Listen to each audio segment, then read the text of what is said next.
À la fin de cette vidéo, l'élève sera capable de définir la force, indiquer l'unité de la force dans le système international, déterminer l'intensité d'une force à l'aide d'un dynamomètre en fonction de son échelle et représenter une force par un vecteur.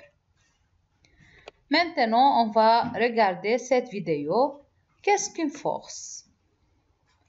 Dans cette vidéo, ce garçon utilise un aimant qui attire les autres aimants. Ce garçon pousse le traîneau en bois sur la neige. Et cette fille tire la boîte. Que font les enfants? Ces enfants tirent une corde. Et cette fille, elle pousse la neige pour construire un bonhomme de neige.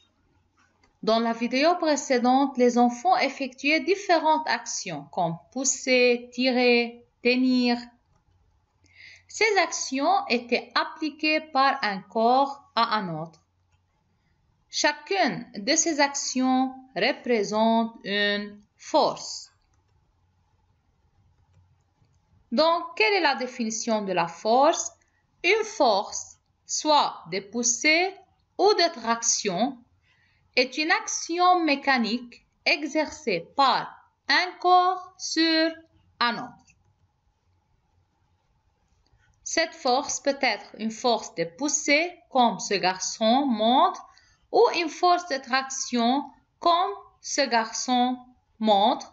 Et cette force est exercée par un corps sur un autre, c'est-à-dire par ce garçon sur cette boîte ou par ce garçon sur la boîte. On ne peut pas regarder la force, mais on peut la mettre en évidence par ses effets. Dans cette vidéo, on va regarder quels sont les effets de la force. Premièrement, déplacer un objet ou mettre un objet en mouvement, comme ce joueur qui botte la balle qui est au repos, il la met en mouvement. Deuxièmement, modifier les mouvements. Modifier les mouvements ou par changer la direction, ou par arrêter les mouvements, ou changer la vitesse, c'est-à-dire accélérer, augmenter la vitesse, ou diminuer la vitesse. Troisième effet, c'est de déformer un objet, c'est-à-dire de changer la forme d'un objet, comme ce joueur qui change la forme de la balle. Dans cette figure, la machine écrase la balle. L'objet qui exerce la force, c'est la machine. L'objet qui reçoit la force, c'est la balle. L'effet de la force dans ce cas, on trouve que la machine change la forme de la balle, alors l'effet de la force, c'est déformer la balle. La deuxième figure. Le garçon jette la balle. Au début, la balle est au repos. Le garçon jette la balle. L'objet qui exerce la force, c'est le garçon. L'objet qui reçoit la force, c'est la balle.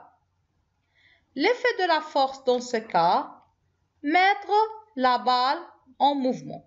Alors, déplacer la balle ou mettre la balle en mouvement. Troisième figure, c'est que le joueur inverse la direction du ballon. Ici, l'objet qui exerce la force, c'est le joueur. L'objet qui reçoit la force, c'est le ballon. L'effet de la force dans ce cas est de changer la direction, changer ou modifier les mouvements en changeant la direction du ballon. Dans cette vidéo, nous allons voir comment modéliser une action mécanique. On s'intéressera ici à l'action mécanique exercée par le pied du joueur sur le ballon. Le ballon est mis en mouvement de façon différente, s'il est frappé doucement ou violemment, sur le dessus ou le dessous, et enfin, vers la droite ou vers la gauche. Pour rendre compte des effets variés d'une action mécanique sur un objet, on va modéliser, c'est-à-dire représenter de manière simplifiée chaque action mécanique grâce à une force. La force exercée par le pied sur le ballon est notée F, pied sur ballon, surmontée d'une flèche. On représente une force par un segment fléché. Ce segment est tracé à partir du point d'application de la force. C'est le point où s'exerce la force. Ici, il est au point de contact entre le pied et le ballon. Pour une force à distance, le point d'application serait placé au centre du ballon. Une force a une direction. Sur le schéma, c'est le segment qui indique cette direction. Ici, elle est mise en valeur grâce au trait en pointillé. La direction de la force est horizontale. Une force a un sens. Il est indiqué sur le schéma grâce à la flèche. Ici, vers la droite. Enfin, une force a une valeur qui s'exprime en newton. On représentera un segment fléché plus ou moins long en fonction de la valeur de la force et de l'échelle associée. Le segment fléché est donc un outil parfaitement adapté pour représenter une force. Pour résumer, une force a 4 caractéristiques. Un point d'application, une direction, un sens et une valeur.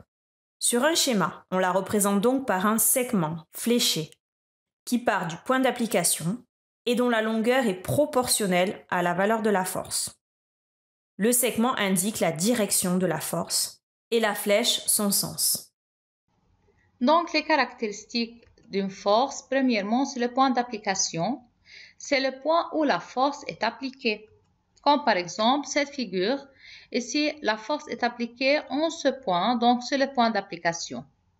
Deuxième caractéristique, c'est la ligne d'action ou la direction, qui peut être verticale ou horizontale ou oblique. Donc, c'est la droite le long de laquelle la force agit. Troisième caractéristique, c'est le sens, c'est l'orientation de la force. Peut-être vers le haut ou vers le bas, à droite ou à gauche, en haut dirigé à droite ou en bas dirigé à gauche, en haut dirigé à gauche ou en bas dirigé à droite. Et à la fin, l'intensité. L'intensité, c'est la valeur de la force qui est exprimée en newton. L'unité de la force dans le système international, c'est le newton. Mesurer l'intensité d'une force. L'intensité d'une force, ici on met intensité F sans flèche, mais la force est représentée F avec flèche. Est mesurée à l'aide d'un instrument qui est appelé dynamomètre. L'intensité de la force, comme on a dit, est exprimée en newton dans le système international.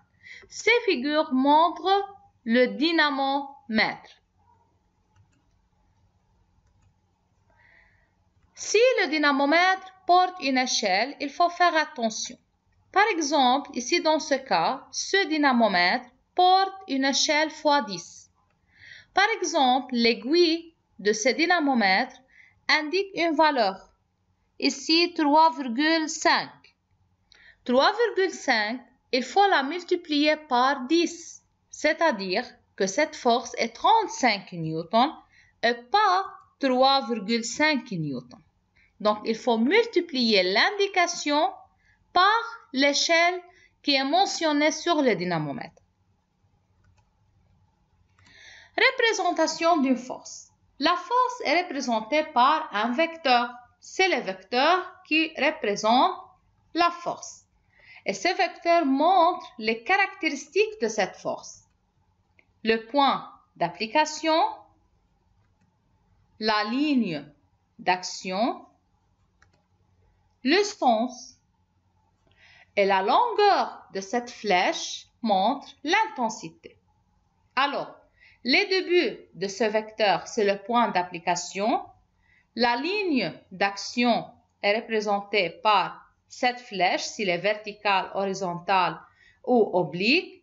Le sens, c'est l'orientation de la force est représentée par l'extrémité de la flèche et l'intensité, c'est la longueur de la flèche.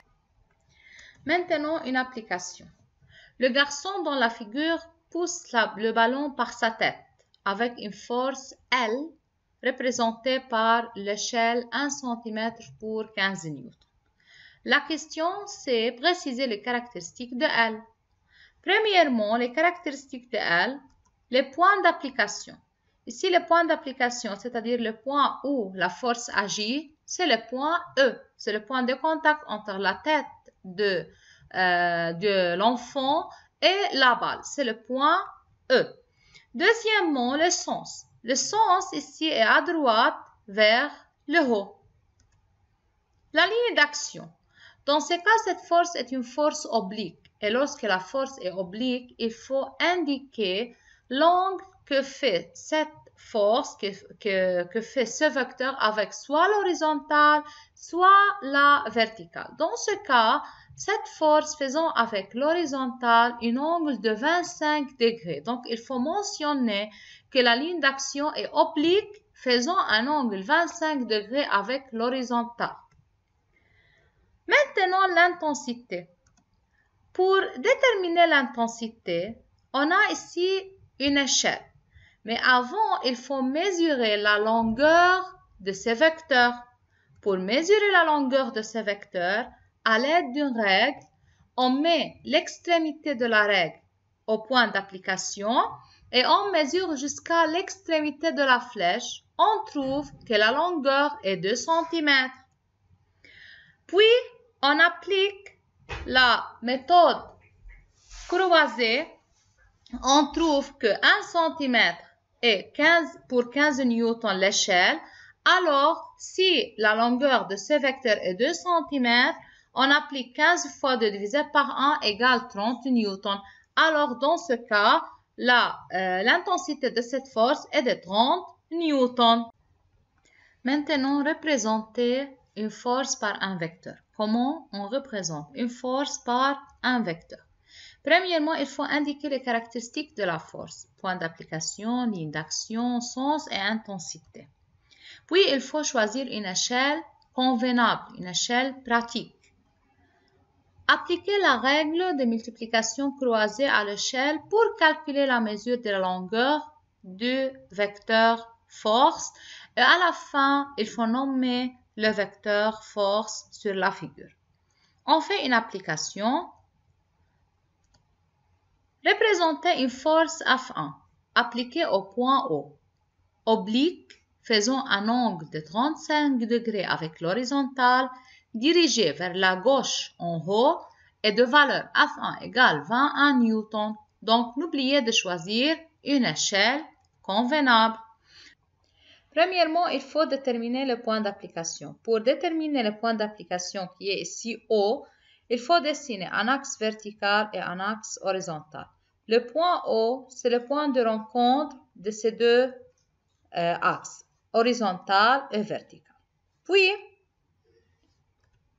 il faut indiquer le sens. Le sens est en haut, dirigé vers la gauche, c'est-à-dire il faut dessiner la force ici, dans ces lieux. La ligne d'action est oblique.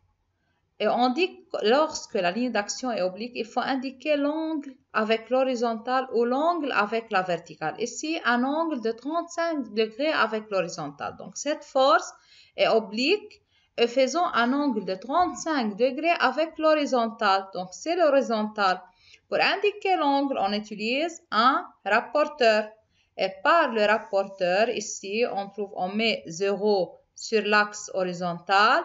On trouve que 35 degrés est ici. Ici, 35 degrés. On met une flèche pour indiquer l'angle. Puis, l'intensité. L'intensité est de 21 newtons. L'échelle est 1 cm pour 7 newtons. On choisit une échelle convenable, une échelle pratique. On trouve que 1 cm pour 7 newtons est l'échelle la plus convenable. On applique la méthode de multiplication croisée. On trouve que si 1 cm est pour 7 newtons, alors si la force est de 21 newtons, donc x, c'est la longueur du vecteur. X égale 21 fois 1 divisé par 7, donc 3 cm. Alors, la longueur du vecteur doit être 3 cm. On utilise maintenant une règle. On met l'extrémité de la règle sur le point d'application et on dessine une flèche où l'extrémité de la flèche se termine à 3 cm, mais cette flèche doit être confondue avec la flèche qui indique 35 degrés.